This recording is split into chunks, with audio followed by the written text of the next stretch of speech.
Just having my first hands-on with the ROG Ally, and my first impressions when compared to the Steam Deck, and take in mind my hands are kind of messed up. I've got bad thumbs and a missing finger, so this is not going to be indicative of everyone's experience. But I love how light it is. I think it's only about 10% lighter than the Steam Deck, or 15% lighter, but I'm telling you, the Steam Deck feels significantly heavier and more substantial.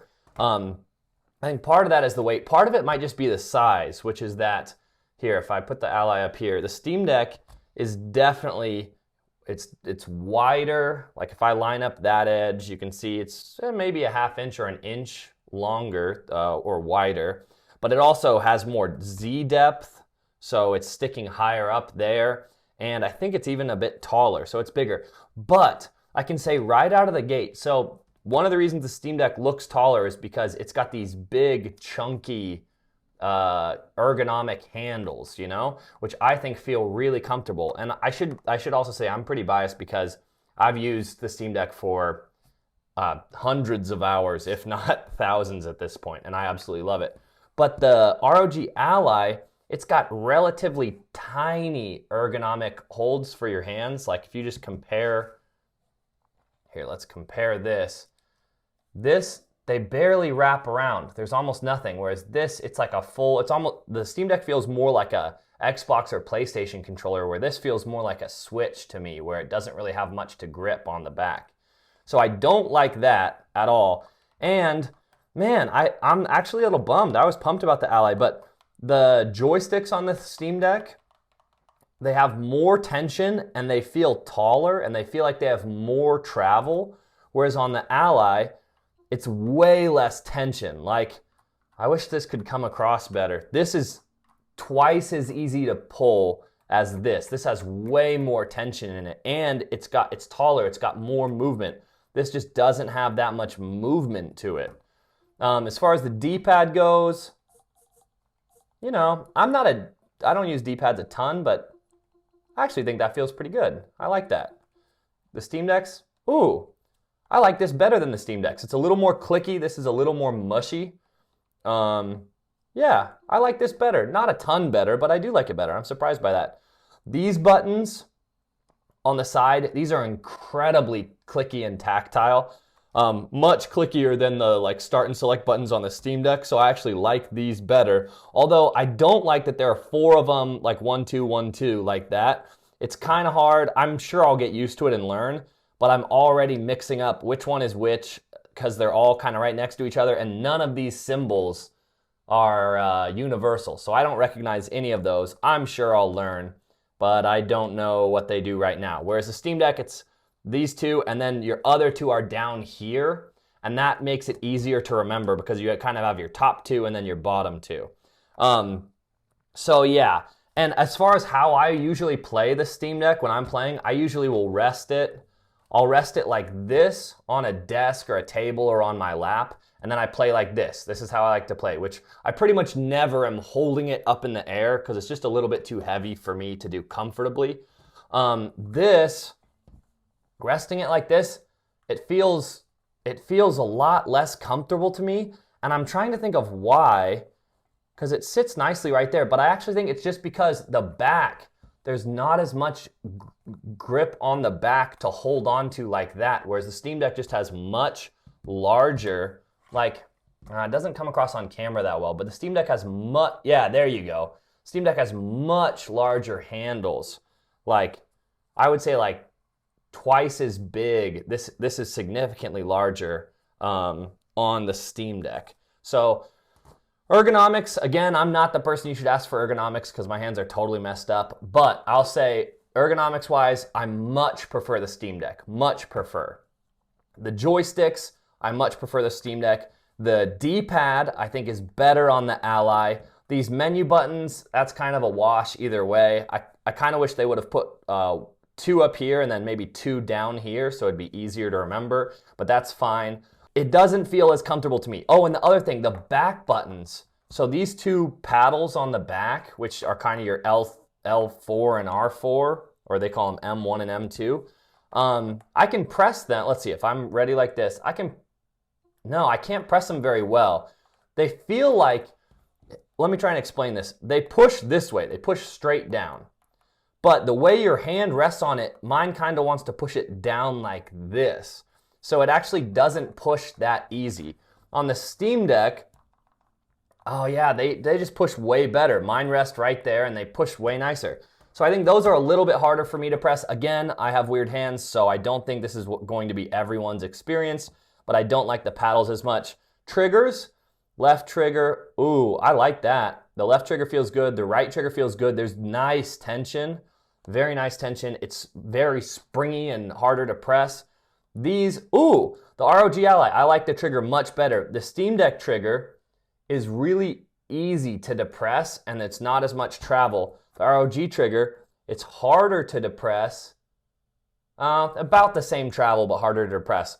And as far as bumpers, other than that my left bumper does not work, feel-wise, they click, they feel great. The left and right bumpers feel great. And on the Steam Deck, I think they're a little bit more tactile on the Ally, and I like the bumpers on the Ally a little better. So overall, I'd say ergonomics-wise, Steam Deck, joysticks go to the Steam Deck, but the triggers and the D-pad go to the ROG Ally. And let's try out the face buttons. Oh, okay. The Allies they feel flatter. They're not as bubbly. They feel flatter and they're easier to depress with less tactile. They're less tactile. I don't think they feel quite as good as the Steam Decks, but it's close. I'd call it a wash on that. I don't really care. So yeah, that's the first impressions against the Steam Deck. Let's try the volume. Yeah, those feel great. Volume. Steam Deck feels better to me. And the power button I'm not going to push, but we'll say that's probably good. So yeah, ultimately, the ROG Ally feels sleeker. It feels smaller and slimmer and sleeker, but it makes it feel less ergonomic. The ROG Ally feels to me more like a Nintendo Switch, where I know if I'm playing Nintendo Switch, after 30 minutes or an hour, my hands are going to get cramped up because there's not enough to hold on to. Whereas the Steam Deck, it's really comfortable to play long term because there's just such big handles on the back. So I'm a little bummed, but again, this is just my personal experience. I'm not saying it'll be like this for everybody. My right bumper is totally, I can't believe it. It's totally broken. Well, while things are downloading, let's just play around. So I'm new to this device, totally new to it, although I have watched quite a lot of videos. So this button, this is the command center. Does the keyboard work now? Okay, I must be doing something wrong. Oh, there, it did work. It just took like a few seconds. So, okay, now keyboard down. Resolution, that works perfectly from 1080 to 720. Refresh rate. I have no way of verifying that it's 60 hertz versus 120, but that feels right. FPS limiter, 15, 30, 45, 60, off. Okay, cool. Operating mode, it's right now in turbo, performance, silent, turbo. We'll leave it in turbo. Control, gamepad versus desktop, auto. Yep. Game profiles. That just popped up something in the background. Okay, and so we can set profiles per game. That's cool. And oh, look at that. That puts the FPS on it. That's cool. I would like to have a real-time monitor on. Yeah. There we go. We can see the CPU and GPU aren't doing much. The temperature is 60 degrees. That's surprisingly cool. The battery is good and charged. Okay, cool. I like that screen. That's nice. And the brightness, we could crank it up, crank it down. It does, whoa, I'm kind of surprised. It does not get very dim. I'm not sure exactly how well the camera is picking this up, but this is at minimum brightness. And I'll put that right here. And keep in mind, I do have big old studio lights on, so it's pretty bright in this room. But let's see, if I turn on my Steam Deck, I'll just close out of that and I'll get into a similar screen. Okay, so let's say I'm in a similar screen right here and I go all the way down on the Steam Deck. It might, I'm not sure exactly how well the camera's picking it up, but the Steam Deck is much dimmer than the ROG Ally. Does that matter to you? Maybe not. Because maybe you don't use it, but I sometimes will play in a dark room, and I do turn it all the way down to the dimmest, and I actually really like how dim the Steam Deck gets. So if you play in dark rooms, the Steam Deck is much darker. And let's test out the brightness. If I max the Steam Deck brightness out, that's full brightness. And let's max the ROG Ally out. And I don't have any like official tools for testing this, so this is not going to be great, but let's just get it to a similar screen. They look pretty similar to me, to my eye. It's hard to tell, but it could just be the content that's being displayed, but for some reason the Steam Deck actually looks quite a bit brighter. Not quite a bit, but it does look brighter to me, even though I know this is supposed to be a higher nits. The ROG Ally is supposed to be at 500 nits, and the Steam Deck is only rated for 400, but to my eye, this looks dimmer. So anyway, that's something to know. You know, it's kind of funny. One of the things I didn't like about the Steam Deck when I first got it is that when you're downloading games, the fan goes absolutely berserk, like it goes full speed at times and the temperature gets crazy high, which you wouldn't think because downloading games, you wouldn't think it's that intensive, but it is. And the same thing is happening on the ROG Ally, but I can already tell you this fan, or these two fans, because it has two here and here, are quieter, and the pitch is a much more pleasant pitch. It's less whiny, at least at this point. And look, the temperature you can see was at 84 degrees right there. So the fans are going, and I can hear them. They're audible, but they are not that loud. And they're not at the same pitch that's like more annoying or more audible. Oh, also, I've been seeing this online, and I was like, oh, it's so cool that ROG included a stand with their Ally. This thing is paper. I thought it was at least heavy plastic. This is paper. Like maybe it's cardboard, but this feels so cheap. Like I could break it just with barely any pressure. This would break much easier than like a pencil. So I'm kind of disappointed actually in that. Now, yeah, it probably will hold it up and do totally fine, but this is just paper. This is just like recycled compressed paper. So that's pretty lame, ASUS. I will say it's kind of crazy just how similar the Ally looks when you're in this screen, which is just Steam's big picture mode, but like it's like play for play the same as the Steam Deck. Like here, if you log into the settings, look at that. Those look like the exact same screen. This one is just smaller, presumably because this is 1080p and this is only 800p. But yeah, these are like the exact same, which is kind of funny. This is weird. For some reason it says Steam Deck can't reach the Steam servers, but I'm connected to the Wi-Fi and my Wi-Fi is working just fine on all my other devices. Connecting to the internet, Armory Crate SE downloading. So it's able to update Armory Crate just fine, but it's unable to download games. So I know the Wi-Fi is working, but for some reason, something's bugging right now. There, connection. I'll just turn it off and then turn it on again and connect to my Wi-Fi. And it forgot the Wi-Fi password. I was just logged in. I don't know. Okay, so it's not a Wi-Fi problem because the Wi-Fi is definitely working, but it cannot access Steam. Why can it not access Steam? I just want to download my games. All right, I'm just going to reboot the device. We'll just reboot it. I think this button, restart. That's what we're going to have to do. So, not a great initial impression, seeing as I'm struggling to do just about anything, but, you know, you got to jump through hoops sometimes. All right, we're back to booted in. Let's do the fingerprint. Hey, it worked. Awesome.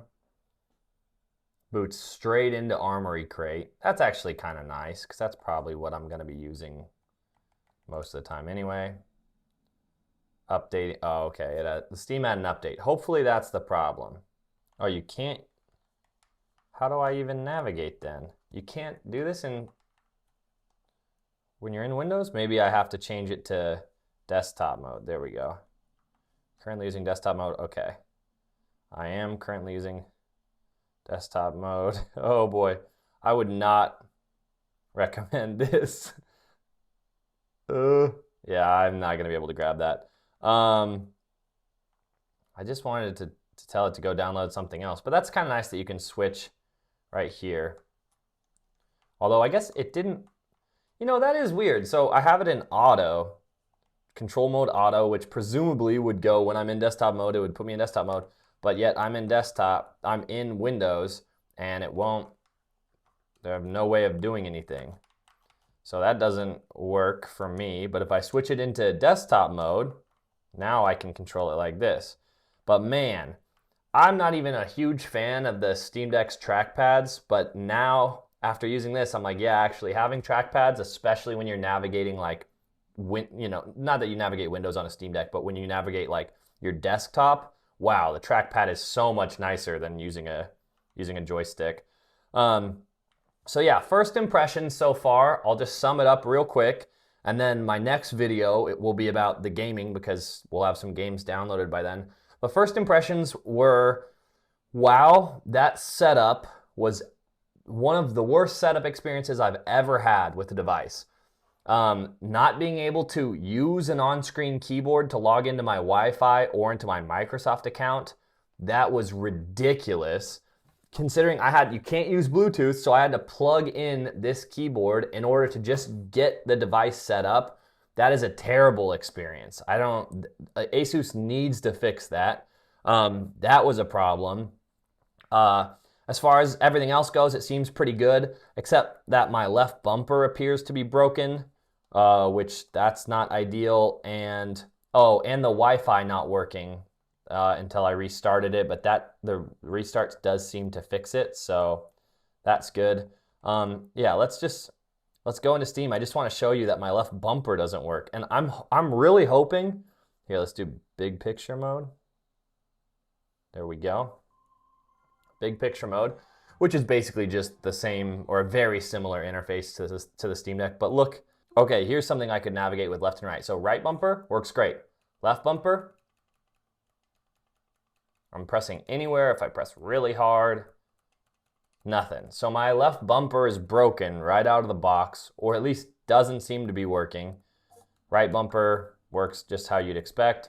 Left bumper does not work because I can use the arrow keys and I can use the right bumper, but I cannot use the left bumper. So that's like, if it's the hardware that's broken, I'm hoping it's just a software issue. Although, if it's a software issue, it was broken straight out of the box because I didn't even do anything. But if it's a hardware issue, that's a pretty significant miss as far as quality control to have the bumper just not work. I mean, I'm gonna have to send it back if it's not software. So I'll say I really like the screen. The screen immediately, it looks to me way more color accurate, and the 120 hertz looks really smooth when it runs 120 hertz. It does seem like it doesn't, some of the animations are a bit glitchy, but that's okay. But the screen looks really good. But yeah, the first setup and unboxing and stuff, that was a pretty bad experience actually. So yeah, I'll download these games and then I'll get back to you guys how it goes. And my next video coming out will be some performance testing between the Steam Deck right here and the ROG Ally, and we'll see which one does better. I mean, we know this is going to do better, but we'll see exactly how well it does. So yeah, first impressions, pretty bad on the ROG Ally. We're not off to a good first start, but I'll try and let that go in my upcoming videos. All right, if you have any questions, let me know in the comments. If you have stuff you want me to run in my next videos as far as the ROG Ally versus the Steam Deck or anything like that in particular, let me know. And I'll see you guys in the next one. Peace.